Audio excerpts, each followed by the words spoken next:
I'm going to read you the initiation to become a member of the Council of 33, the third, or actually the second highest council within the Masons. Within the Illuminati.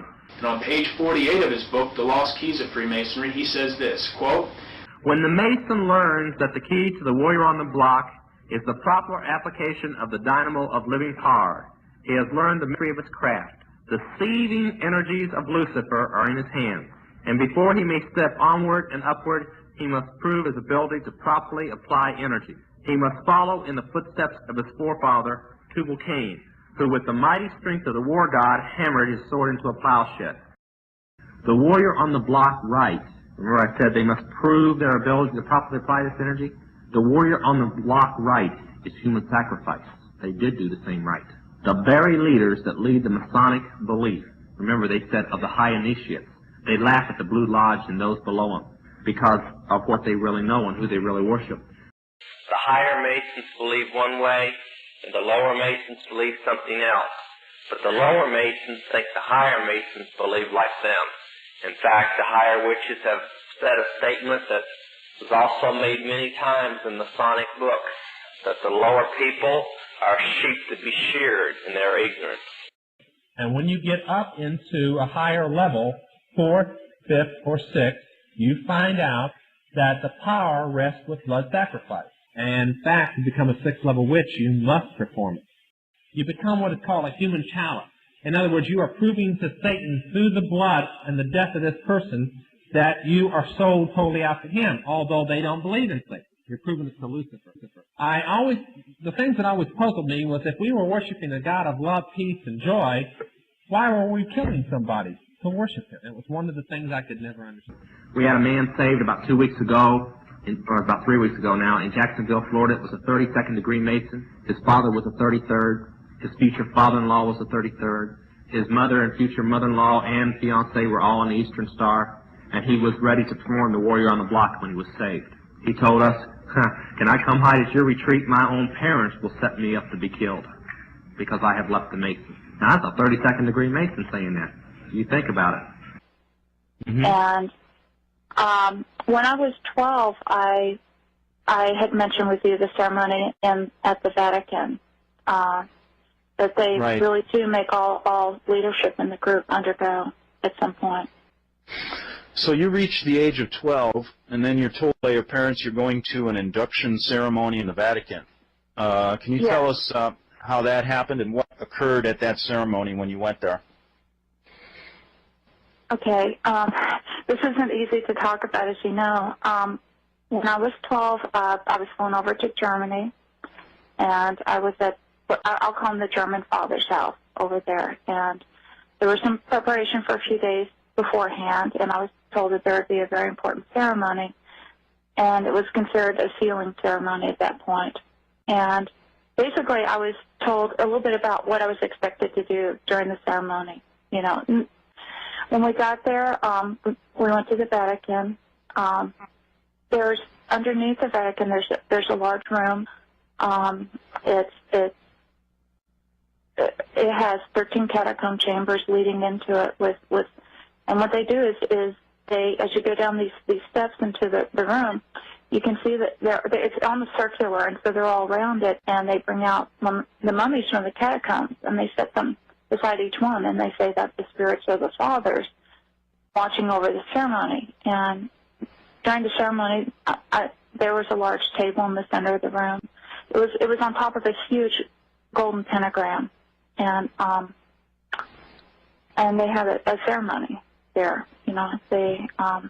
Okay, now how many other children were with you being inducted into the family or the order, as they call it? There were 2 other children at that point, and there were several adults too. Well, there was a table. It looked like dark glass in the center of the room. I mean, it was made of stone, but it was very shiny and dark and black. And it may have been something like obsidian or onyx. I'm not sure. You know, I'd have to. That's the only time I've seen stone like that. And it had like around the corners, it had like these gold, I guess, channels that you know, to collect fluids. And little boy was placed in the center of the table and drugged. I think he was drugged because he was very quiet. He didn't move or say anything during the ceremony. This was a little 3 or 4-year-old boy. Yes. Correct? Yeah. And then they continued to go ahead. They continued to do a child sacrifice. Yes, right in front of you. They did. Yes. Yeah, I told you about that before. Yeah. Now, afterwards, quite what a unbelievable experience for a youth. I mean, for a 12-year-old. I mean, I just what went through your mind? I guess when that happened. I mean, I was terrified. I mean, I was absolutely horrified. I can't describe the terror you feel when you go through something like that. And do you remember the words they were saying as this was going on? The man was in scarlet. He was speaking in Latin, and basically he was saying, please accept the sacrifice, on this day. But then, and then he said the sacrifice will seal the ceremony, and then he did it. Afterwards, the man in scarlet, he had a huge golden ring on his hand, and he came over to the center of the room, and he had each of the people that were swearing that day. I had to go forward and kneel before him and kiss his ring and swear my allegiance to the new order, to the new world order, until my death. And afterwards, we were told, may the same to you or worse occur should you ever break this oath. Masonry, like all the religions, all the mysteries, keep that word in mind. There's a woman in the Bible who has that name. All the mysteries, Hermeticism, and alchemy conceals its secrets from all except the adepts and sages, or the elect, and uses false explanations and misinterpretations of its symbols to mislead, that means lie, those who deserve only to be misled, to conceal the truth which it calls light from them. Now, what did Jesus tell us to do if we had a candle? Did he tell us to conceal it? And I read all kinds of Masonic literature. I read literature out of all kinds of things saying that they held a great secret, but they never told you what that secret was.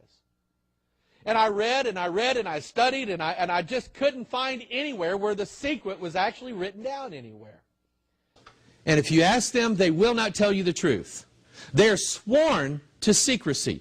They are sworn by an oath that says that if they reveal it, they will have their throat slit from ear to ear. That's what they do in their lodges. That's what they say. Does that sound Christian to you? There's no way it can sound Christian to us. Is there any secret thing that you guys do here that you don't want outsiders to know about? No. That if you are, then you're a